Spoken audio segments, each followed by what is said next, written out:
Hi friends, this is Amanda here from Fun Hands-On Learning, and today's video is just going to be a really quick video. It's going to be showing you how I print learning printables and just some of my tips and tricks. Now, the reason I'm doing this video is because I get a ton of questions about like how do you save when you're printing as far as ink goes and things like that. So I'm going to show you what I do. I don't know, maybe there's better ways out there, and you can tell me your tips and tricks as well. Leave them in the comments if you have any, but here's what I do. So I am getting ready to print out all of Unit 5 of my Phonics for Reading program. I just finished it, I just completed it, and I'm going to print it all out for myself, and then that way I can get everything laminated and together. So what I have here is these 1, 2, 3, 4, 5, 6, 7 files right here are the entire unit. So there's 7 components. And so what I'm going to do is I'm going to first open up the, this one says Activity Centers. So I'm going to open it up, and I'm going to get ready to print these Activity Centers. And what I do is there's color ones, and then after the color versions, there are black and white versions. Here you can see. So I decide what I want to print, and usually when I'm doing like activity centers, I want them in color just because I feel like it's more interactive. But you can do however you want when you're printing out things.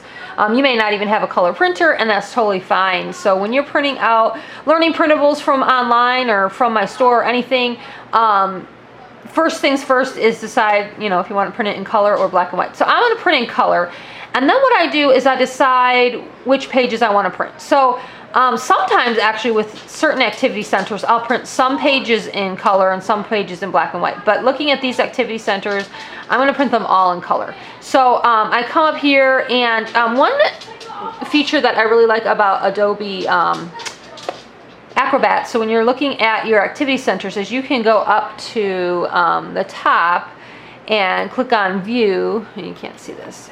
Okay, so see how I clicked on View, and then this drop down menu comes up, and then I usually go to Page Display, and I like to go to 2-page scrolling. So I usually click on that, and then that way I can see 2 pages at once. And then up here I can minimize it even smaller, so I can see, now I'm seeing 1, 2, 3, 4 pages on my screen at once. So I kind of like that, because then I can count how many pages I want to print here. So up here in this little section, it says there are 28 pages in this file, and I'm on page 1, and I'm going to go down, I'm going to scroll down to where the color pages end, which is right here. And it's telling me this is page 13, so this last color page right here is page 14. So I want to print pages 1 through 14. So if I was just going to print them exactly how they are, I would go File, Print. And I know I want to print pages 1 to 14 because I don't want to print any of the black and white pages. So I would click down here at Pages, and here it says 1 to 28. Well, I don't want to print the black and white ones, so I would do 1 to 14. And then if I wanted to print them exactly how they are, that would be fine. Now, before I print, I always click on Properties. Now, here's where it's going to save you some ink. So here you can see it says Quality Settings. It says Best, Better, or Draft. I always pick Draft because that will use the least amount of ink. Now, some people think that if you pick Draft, they're worried about it not turning out well. My printer prints things beautifully on Draft, and it uses a lot less ink. You'll notice if you click on Better or Best, especially if you click on Best, it's going to be super slow, and it's going to use about 5 times the amount of ink that it would on Draft. So I always pick Draft, and of course I'm picking color because that's what I want it to print, and then I would hit OK. But I'm not going to do that just yet. I want to show you something else. Okay, so let's say, I'm going to just make these bigger again. Let's say for this first activity center, these are Taco Tuesday digraphs, and what they are is they're puzzles. And there will be directions attached to this if you were printing out something like this, but I'm showing you the example before I have the directions attached to it. But anyway, no matter what, whether you're printing this specific thing or if any kind of puzzle off the internet or any kind of item really, sometimes you might want to make them smaller. Now, for this particular activity, I'm not going to make it any smaller because there are 4 puzzles on a page. But sometimes you might have a printable that has only 2 puzzles on a page, or even 1 puzzle on a page, and you're like, wow, that's really big. I'm going to use a whole page just for 1 puzzle.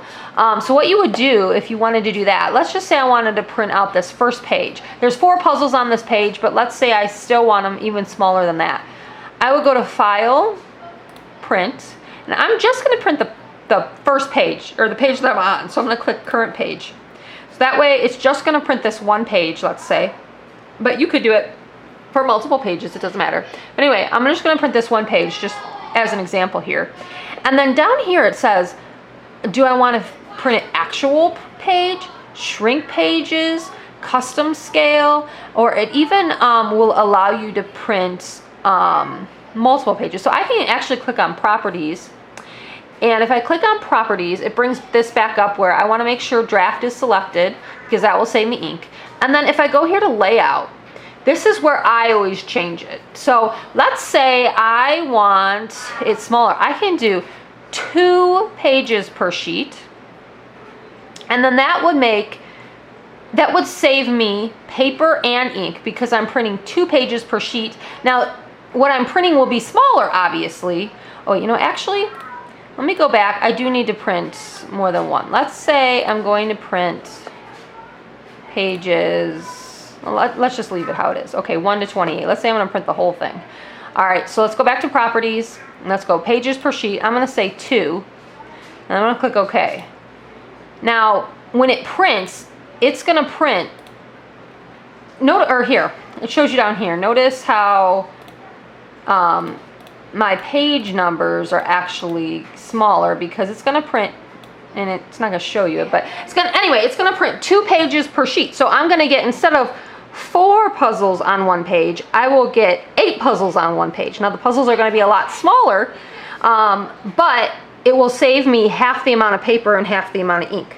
So let's say, like, this isn't probably the best example because the puzzles are already small, but for example, let's say one of the puzzles was the entire page. Well, if I could go ahead up there and click that I wanted 2 pages per sheet or 4 pages per sheet, anyways, it would scale down the amount of paper I'm using, the amount of ink I'm using, and it would make the learning tools that I'm printing out a little bit smaller. But sometimes that's okay. Sometimes you don't need a giant page. So for example, here's a good example for that. Okay, so these are the Build It strips for Unit 5. And these Build It strips, there are 2 strips per page, okay? But let's say I don't really want them that big because they are pretty big. Now, and the reason I do make them this big is because if you're using magnetic letters for these, you might need them quite big. But if you're just going to have your students use a dry erase marker to write the letters or something like that, you don't need them that big. And then that would save you some ink and some paper. So again, I go to File, Print, and then when I go to print, I go to Properties. And of course, I always go to Properties anyways because I always double check that my draft is picked. Now, if you notice, in my computer, draft is always picked, and that's because I have it in my settings as the setting. So it's the main setting, so it always goes to draft. But I always double check it anyways because there have been those times when it wasn't clicked, and then I start printing something and it's wasting ink because it's like on better or best, and then I'm like, no. So anyways, I always double check that it's on draft before I print anything. And then I go to the Layout tab, and then if I wanted to make them smaller, I could say, 2 pages per sheet, click OK, and then it's going to print 4 of these Build It strips on a page instead of 2. So they're going to be smaller, but it's still going to, let's see, portrait. Okay, yeah, you don't want portrait. Auto portrait line, yeah. Okay, so anyways, I'm just kind of rambling here. Anyway, that is one way I do save ink and paper is because sometimes I'll make it smaller, and that'll cut my paper amount and my ink amount in half.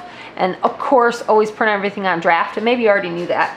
But that's what I do. So let's see. And then I also will decide, like, if I can print something in black and white, I will. Now, here are the fill it in mats for this unit, and I probably would still print these in color because I like that there is the digraphs in each word are highlighted in red. But if you have students and you don't want it to be highlighted in red, because let's say you want your students to have to highlight the digraphs themselves, like find them in the word and highlight them themselves, or circle them, or whatever you want to do, which is another fun thing, you can then go ahead and just print the black and white versions here. And you could even, you know, again, make these smaller if you want. These ones come 2 on a page, and I like to keep them this size, but you could make them smaller again. And if I was going to print these out if I was going to print them out black and white because I didn't want the red highlighting of the digraphs, then I would probably use, I have some really bright paper that comes in like really bright colors, and that's probably what I would print it on. Now, another thing you can do that's really nice about black and white is that it makes anything into a coloring page. So you could actually make these into a coloring page where the kids have to color in the digraph instead of filling it in with a manipulative. So that's kind of fun too. So anyways, all right. And then I have to print all of these actually. So that's why I decided to do this video, because I thought, you know what, this will answer a lot of people's questions. People ask me all the time about printing and what I do. I've shown you guys, I think, what I do with laminating, like how I laminate things and my process for that. Oh, another question I get about printing is, do I print things back to back? And I'm gonna say for the most part I don't, because my printer is goofy. Like, it'll flip things funny. Like, it would be nice to print things back to back, but my printer will flip it and then they're not lined up. Like, for example, if I printed out these flashcards, this page of flashcard sticks back to back, so let's say this page and then this page is on the back, they would be upside down. So what my printer does is this page, like Chase would be right, and then on the back Sheep would be upside down. So then when the kids use it, one side's this way and one side's upside down, they'd have to flip it around. I don't know, I just don't like how my printer does it, and they don't always line up either for some reason, even though when I create my printables, everything is lined up, so it should. So then what I was doing to kind of save paper, if I did want to print something back to back, I would print one page, then I would come back in my settings and print the second page, and then manually turn my paper by hand. But even that was messing up sometimes. So I just found that, you know what, it's not worth my headache. I'd rather just, I don't know, buy new paper, and that's that. I don't know. Now, let me see. These are the Flip It books. Okay, so I don't know if this is a good example. Yeah, the Flip It books you definitely could do that. No, I wouldn't do them back to back because, well, I mean, I never do, but I was just thinking if you could. I guess you could, but see the page numbers, like, okay, so here's page 2. You want them to be able to flip it, and if they flipped it and there was one on the back side, it would get all mixed up because the kids would have to be like turning it to find page 3. I don't know. I just like how, like, and you want to keep them in order because, for example, and I'm going to go up here and do my view thing. I always do this, you guys. I always go to view, page display, 2-page scrolling. I like 2 pages, and I like to kind of minimize it so I can see a lot at once. This is how I like to look at mine. So I can see 2 pages. Actually, this is 4 pages because they are cut in half, but I like to see as much as I can on my screen at once. All right, so anyway, that's just my personal preference. So what I was going to say is I like to keep the page numbers of these books in order, not because it has to be, because it's not like a story that has to be in order, but because it does mix up the skills. So on one page, they're finding the matching picture, then the next page they're doing a reading part, then the next page they're doing a missing word. So I just like to keep it so that the skills that they're working on are different on each page as they're flipping through, especially for this particular book. This is the mixed practice book. For the other books, I guess you could, like here's book 2. Book 2 is all the same skill, so I guess you could mix them up if you wanted to. So if you wanted to try to do back to back with those, when you print it out, I guess that would be okay. And again, you can choose if you want to do it color or black and white. And I'm saying these ideas not just for if you were printing out my curriculum, but no matter what, you know, learning printables you're printing online, some of these ideas or some of these tips can still come in handy. These are the Fluency Strips, and they only come in black and white, and I always like to print these out on colored paper because I just think it makes it a little bit more fun. And these ones, you know, you could, instead of doing them, let's see, yeah, you could definitely print these ones out. Let me see, view, page display, 2-page scrolling. I have to have it like this. You could definitely print these ones out back to back and save a little bit of paper that way. You could even definitely print these out two pages per sheet. So you'd get 4 on a sheet instead of 2. They'd be smaller, but that'd be okay, especially for kids who are a little bit older who are practicing digraphs. It's okay to have the print a little bit smaller. So yeah, you could save that way as well. You just kind of have to decide what you want. You know, what's important to you. Is it important to have the print big so that your students can see it big, or is it important to have the print, or can you have the print smaller and print more pages on a sheet, if that, you know, if that doesn't bother your students. So, and then here are the books. Now for the books, I have printed them 2 pages per sheet and 2 pages. And the books just end up being half the size that they would be. And it's okay. I personally like them the bigger size, but it worked, and my kids have been okay with it when I did it smaller. That was for some other books that I had made previously, and they're, like I said, they end up being half the size if you do 2 pages per sheet. But you do save half the amount of paper and half the amount of ink. So you kind of have to make that decision. And again, always print everything out in draft because you're going to save lots and lots of ink. I save tons of ink that way. So again, these ones do have a lot of color to them. So printing them out in black and white is totally fine. And if you print these ones out in black and white, you can still laminate them and everything, but you could have the kids color them first before you laminated them, just for a little bit more fun. So that's a way to save color ink, because I know color ink can be expensive. So anyways, I'm just kind of flipping through these as I'm looking. I always print them out in color, but yeah, if you're looking to definitely save, that's another way to do it. And then these books, there are directions on how to put them together. You fold them in half. So you definitely would not want to print these out back to back. That would totally mess you up.